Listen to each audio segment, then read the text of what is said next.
You'll never get a more picturesque view of California than at the bottom of a 100-foot line off of the helicopter. We're on the mountaintop above Malibu after the Palisades Fire, and we're just continuing to work on fire restoration. Basically a complete burn down for a lot of the system. Almost 30 years in the trade. I haven't been a part of too many fires. You do get to see the damage and the devastation and the toll it takes on a community, on a family.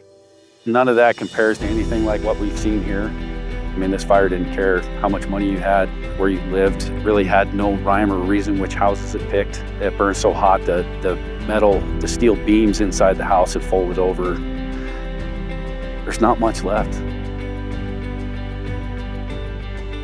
Yeah, you would think that in an area like this, I mean, this is where all the Hollywood movie stars live, but in between all those million-dollar homes, there's people that put everything into those houses, and that's all they had.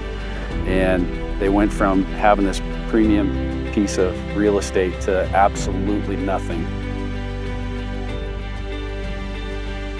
One of the primary reasons why it other than the wind, why it was so hard to put out is because of the terrain. They had to use airplanes and helicopters to be able to drop retardant and water on it. We face those same challenges. The terrain is the same for us as it is for the firefighters. There's a lot of damage up here, but there's a lot of homes that survived, and they're still going to need power.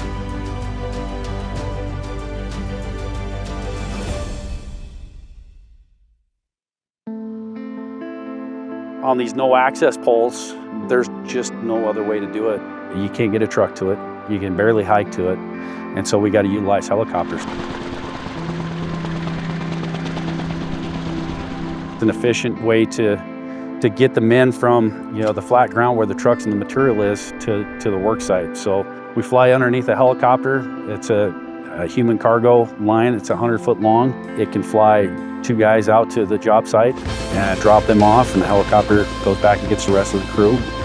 When it's time to bring the material in, they'll switch lines and they'll start hauling the cargo in.